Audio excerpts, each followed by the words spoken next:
So when I was shuffling out the spread for you, what I saw was I see this tunnel. It's underground, and it's a long tunnel, but there is this really beautiful pinkish white light at the end of the tunnel. And I see this puppy. He's a black or he's a black puppy with some white spots on him. He's wagging his tail and he's happily walking through this tunnel because he sees the light on the other side. Now, animals have amazing instincts, and I know this is a puppy and he's, finding his way. But as he's moving closer and closer to the light, what's at the end of the tunnel is I see a big like doggy bag of food, and it's spilled over. So it's like, spilled over on the ground. So of course he's going to get some food. And then I also feel like there are these, it's almost like walking into, and I feel like, initially when it's like the light at the end of the tunnel, you think it's going to be lit up with fluorescent light. But what's really lighting things at the end of that tunnel is like gold coins, medallion gold coins, things that are shiny and shimmery and glittery. And that's what's creating all that light. So the dog is definitely in the right place. He has no use for, the coins and the money and the gold, but somebody can get it to, it's almost like the dog is the pioneer and he's discovering these things. So whoever walks in his footstep is going to come across this treasure. Okay. So it's a very beautiful imagery. And I feel like, if he's hungry, his needs are going to be met. If he is looking for work, that's going to be coming into the picture as well. If he's looking for resources, it's going to be there. So I definitely feel like you're verging on the end of a cycle where you're going to be able to get all your needs met. So that's the first image. The second image that I feel here is I keep seeing this cartoon looking fairy. And I don't know the movie. I think it might have been Sleeping Beauty, where the fairy godmothers, there are three of them, I believe, and they're kind of pudgy. They're a little bit on the heavier side. So I see this pudgy fairy, and she has like really small wings, and the wings are like flapping.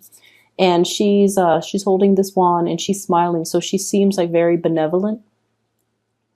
And I feel like she's like smoothing out somebody's hair, like comforting them, smoothing things out. Making a situation better, ironing things out, and just overall, there's this really strong energy of spiritual, ancestral protection coming through for you. Okay. So whatever it is, you don't need to fear it. You need to be kind of like, be able to trust your intuition and trust your instinct, kind of like this puppy.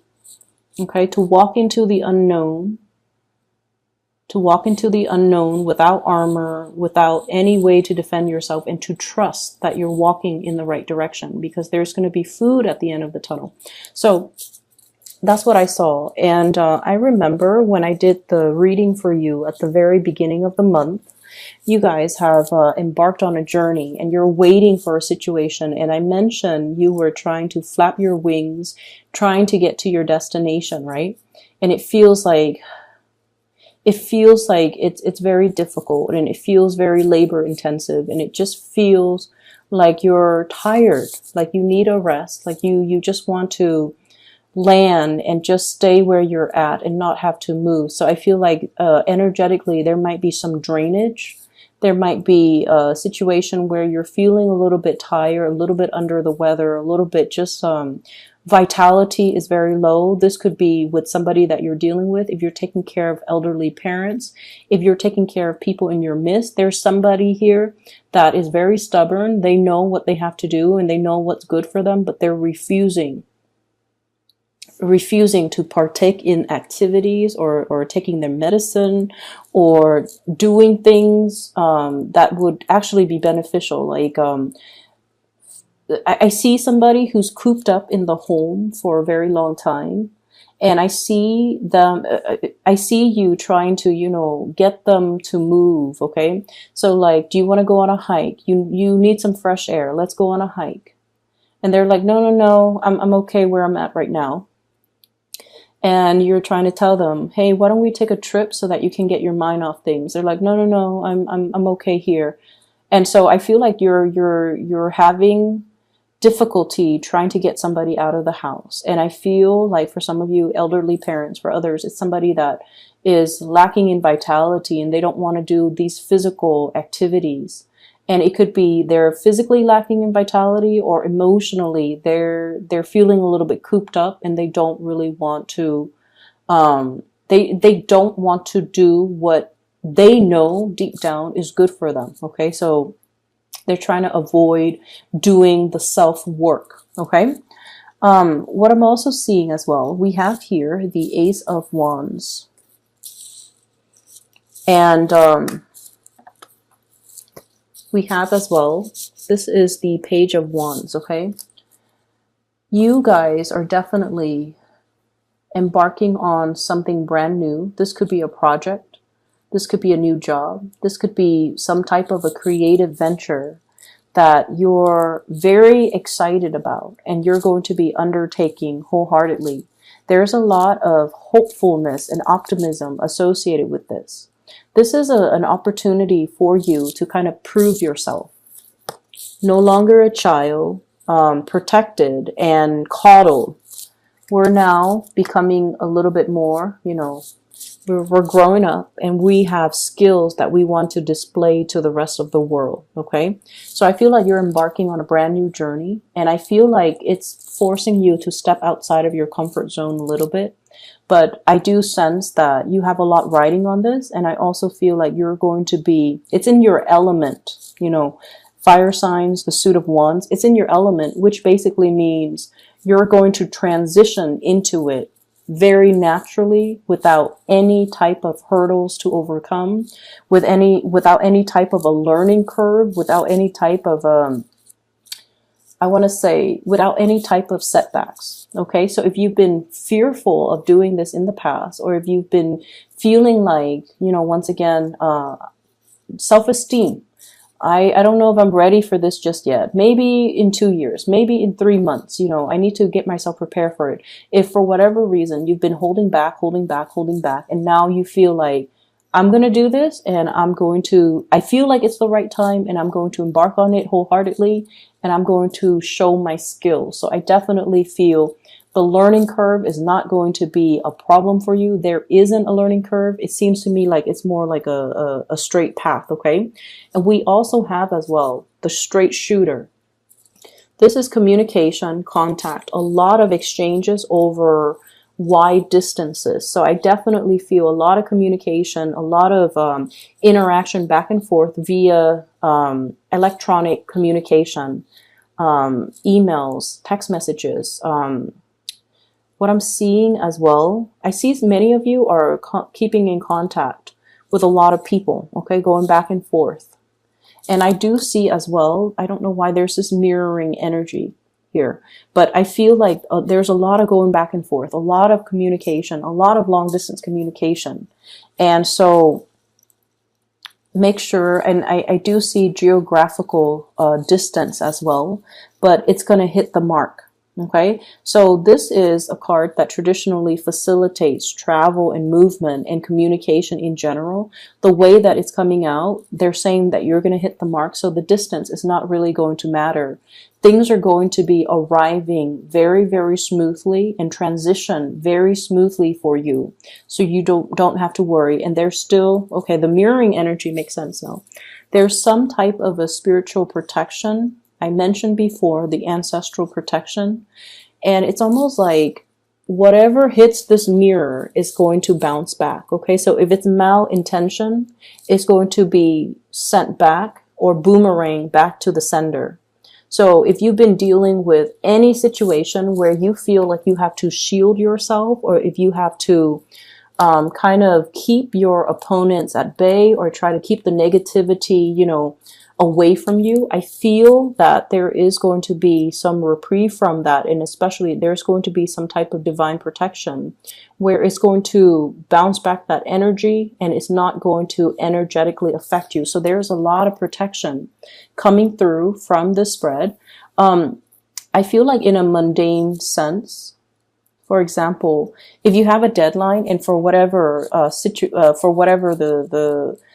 for whatever reason, if you fail to miss the deadline, for example, I feel like, the divine protection can come in a way where the deadline is pushed back because so and so that was supposed to be there to review the final product happens to be sick, so you have like that extra day to get things done. So it's like buying time. Somebody is stepping in, and it's divine protection that is going to allow you to extend a deadline to a later date that's more to your liking. Okay.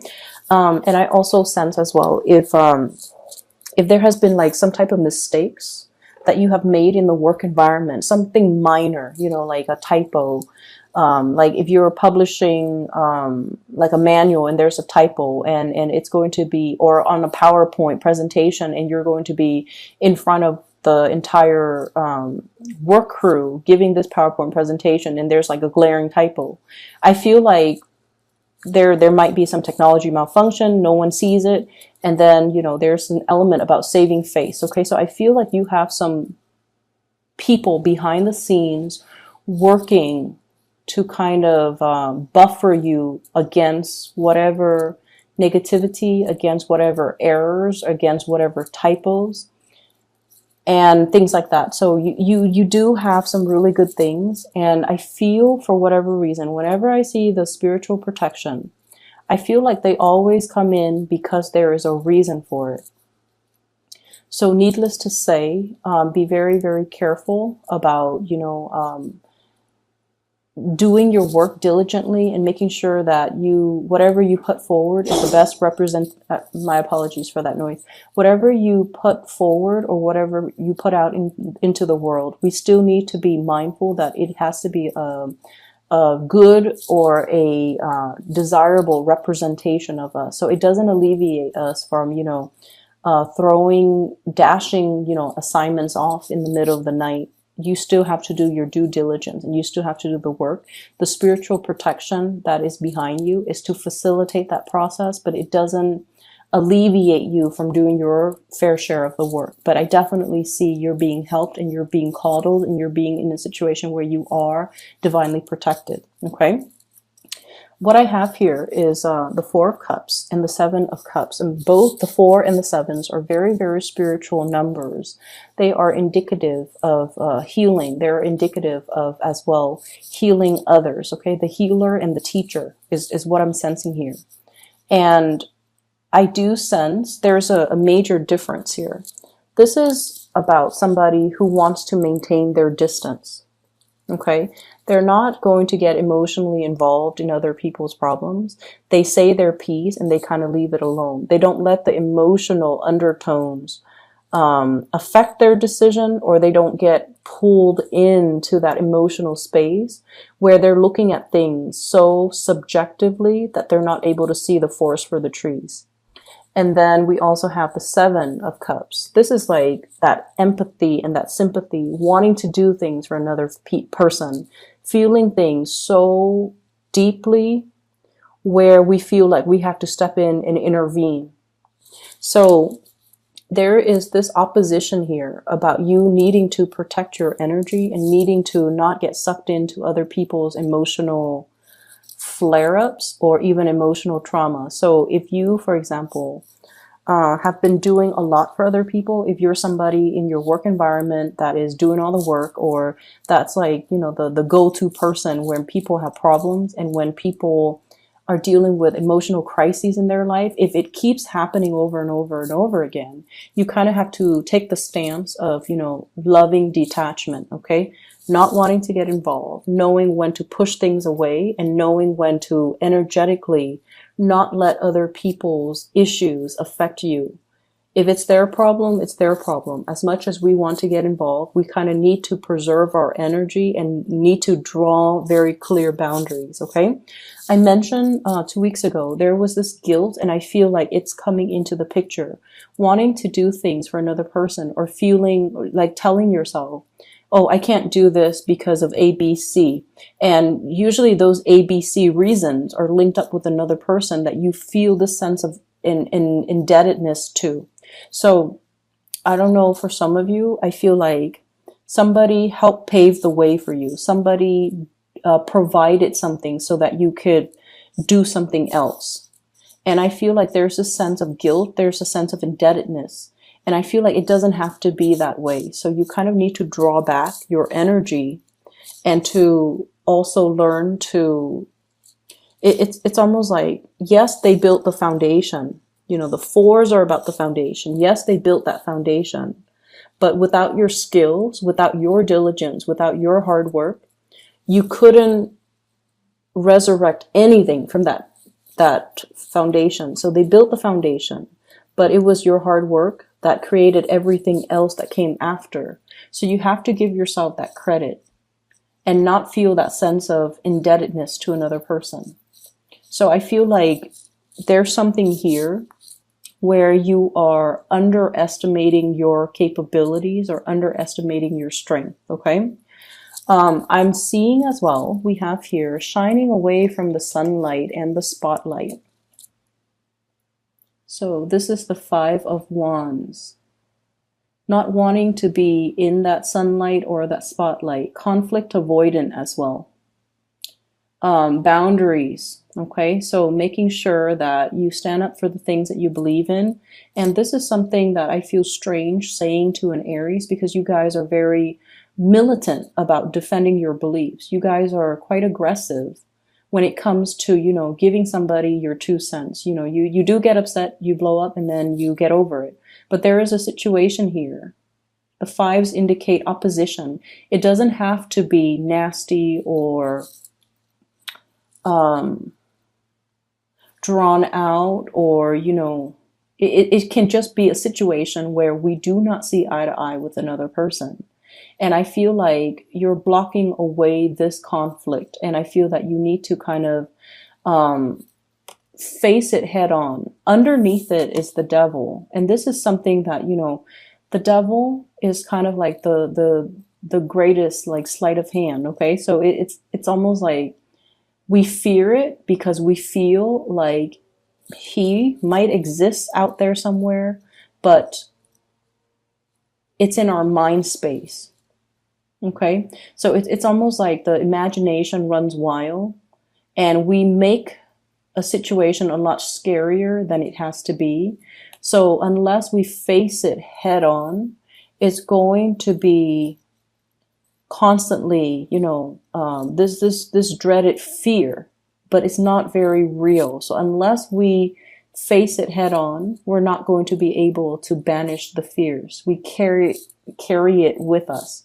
So, and once again, like I said, I feel like it's a little bit strange for me to mention this for you guys, for Aries, but I feel like there's something here where you're trying to avoid conflict. You're trying to hold back. You're trying to appease the other person. And in a way, succumbing to that too much and not voicing your opinion or not drawing boundaries or not being able to confront or face the situation head on, I do feel that you're giving your power away. Okay. So make sure that you are aware of this and, you know, say your piece, hit your mark and move forward. Okay. Tackling things, being strategic, and especially communicating in a way where you're able to get your point across. Okay, straightforward communication, hitting your mark right here, and not being afraid of whatever this conflict, this person is, because I feel like the fear is a lot bigger in your head and in your psyche than it is in reality. I'm also sensing here there is a huge uptick when it comes to your financial resources and possibly being able to have 2 revenue streams. I have here the 2 of Pentacles, 2 sources of income. So it could be you and a partner. It could be you juggling 2 things. And I feel like something is very, very brand new. It needs to be taken seriously and treated almost like with, you know, kitty gloves. Okay. Something that is very delicate. It needs an opportunity to grow. And it needs to be taken very seriously. So, you know how in the traditional Rider-Waite deck, the 2 of Pentacles is the man juggling the 2 pentacles. In this situation, it's almost like, which one do I treasure? There are 2 cats here, and they're both, one is new. I guess one is a little bit more, this one looks like it's older. That one looks like it's a kitten. And so if it's brand new, you want to devote a little bit more time to it, okay? Until it's self-sustaining, until it's self-sufficient. So this is pretty much telling you not so much to multitask, but to do something, whatever that's newer, whatever that you need to kind of like get off the ground in a very foundational way. Establish that foundation first before you devote more time to what the existing thing. Okay, so treat things that are new, that are emerging, with a little bit more care and a little bit more attention, because it's new, and so it requires a lot more work. Okay, so the initial work that you put in, it's going to pan out. Just be very diligent, be very patient with it, and especially give it that care and that attention until it's able to progress on its own. All right. Finances is going to be picking up for you guys very quickly. What I have here is the Eight of Pentacles. This is basically that harvest, okay? Being able to kind of like have something tangible as proof of your hard work. So the 7 is the harvest. The 8 is at that point of completion almost. Excuse me. And I feel like I almost feel like there's this big energy about, focusing, laser-like focus on one thing, birthing something, taking care of something that is brand new, nurturing it in order for it to grow for you. So I definitely see new projects that are in store for you. And I feel like it's going to pay dividends, but you have to kind of drop the other thing or put it in the back burner for now. Come back to it at a later date.